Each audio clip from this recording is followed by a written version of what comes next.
তো hello friends, আজকে একটা নতুন ভিডিও নিয়ে চলে এসেছি তোমাদের জন্য। তো আজকের ভিডিওটা সম্পূর্ণ দেখতে থাকো। আজকে আমাদের নিশ্চয়ই কপাল খারাপ, তো আমরা নিজেরাই পাল্টেছি। আমাদের যে কিং প্রো গাড়িটা আছে 845 ঘন্টা রিডিং হয়ে গেছে। এটা হয়তো কপাল খারাপের জন্য হয়েছে, সহসা হয় না, সবার হয় না।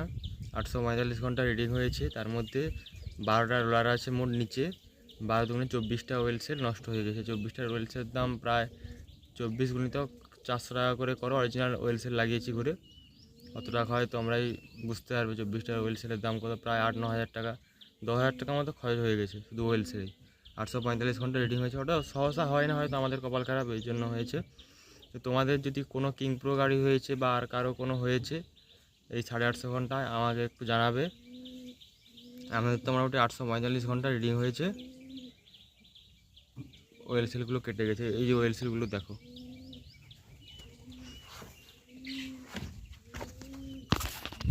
দেখতে পাচ্ছ এই যে ওয়েল সেলগুলো,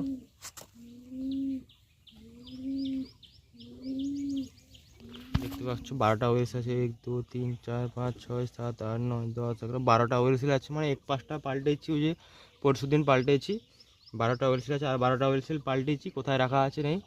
এই মোটামুটি এই 12টা ওয়েল সেল এদিকের পাল্টেছি, এদিকের 12টা ওদিকের 12টা, মোট 24টা ওয়েল সেল পাল্টানো হয়েছে।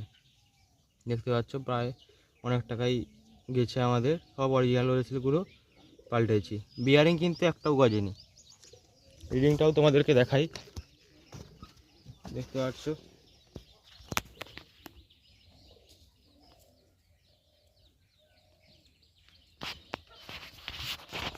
আবছা আবছা দেখাচ্ছে, এই দেখো 845 ঘন্টা রিডিং হয়েছে।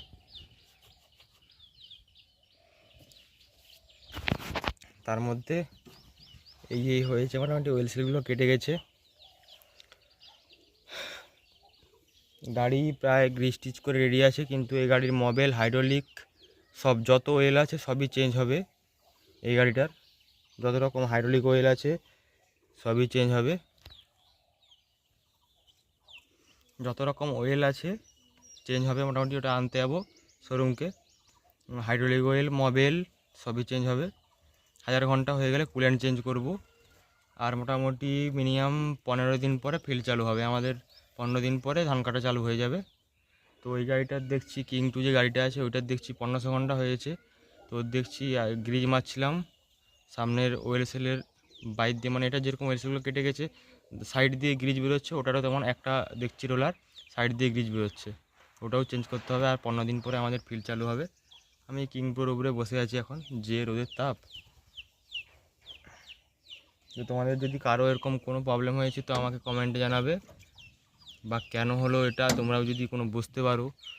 অনেকেই বলছে নিচের যে ওই গ্রিজ বেরোনোর জায়গাটা জাম হওয়া, কিন্তু জাম হওয়ার জন্য নয়। আর এটা একটা নিয়ম, তোমাদেরকে একটা ভিডিওয় বলেছি যে প্রত্যেক দিন গ্রিজ করা হবে না, মিনিমাম 30-40, কোম্পানি বলছে 50 ঘন্টা অন্তর। তো 50 ঘন্টা অন্তর না করেও 30-40 ঘন্টা বা 2 দিন অন্তর 3 দিন অন্তর গ্রিজ করতে হবে, নাহলে তো নষ্ট হবে না। তো প্রত্যেক দিন গ্রিজ করার দরকার নেই, 3 দিন 4 দিন অন্তর গ্রিজ করতে হবে। বিয়ারিং কিন্তু একটাও গজেনি, কিন্তু সব ওয়েল সেলগুলির সাইড দিয়ে গ্রিজ বেরিয়েছে সবগুলা। 2-1টা হয়েছে এরকম না, সবগুলো ওয়েল সেল ধার দিয়ে, শুধু উপরের যে দুটা ওই ট্রাকটাকে ভাসিয়ে রাখে ওই দুটা বাদে সবের মোটামুটি লিক হয়ে গেছে। আর কিং টুটা আজকে বিকালে দেখি খুলবো, বাবা বলছে, কারণ ওটা একটা ওয়েল সেল কেটে গেছে, ওটাও চেঞ্জ করতে হবে। আর তোমাদের কতদিন পরে ফিল্ড চালু হচ্ছে? পিংলাতে তো শুনলাম, যারা যারা পিংলা যাচ্ছ, পিংলাতে শুনলাম বৈশাখের 1 তারিখ শুরু হয়ে যাবে, কিন্তু আমাদের প্রায় 4 তারিখ 5 তারিখ লেট হয়ে যাবে। মানে পিংলার থেকে 2-3 দিন 4 দিন এরকম পরে আমাদের শুরু হবে। তো আজকের মতো এইগুলো জানানোর জন্য করলাম ভিডিও। তো আবার কোনো জানতে পারলে আমাদেরকে ভিডিওর মাধ্যমে অবশ্যই জানাবো। তো ফিল্ড কবে চালু হচ্ছে সেটাও ভিডিও করে জানাবো। তো এই কারণগুলো বললাম, যদি কেউ জানো কোনো তো কমেন্টে রিপ্লাই দিও। তো আজকের মতো ভিডিওটা শেষ করছি। যারা নতুন দেখছো চ্যানেলটিতে ভিডিও, তারা অবশ্যই সাবস্ক্রাইব করে পাশে থাকবেন, যাতে আমি অন্য কোনো ভিডিও ছাড়লে আবার সবার প্রথমে আপনাদের কাছেই চলে যায়।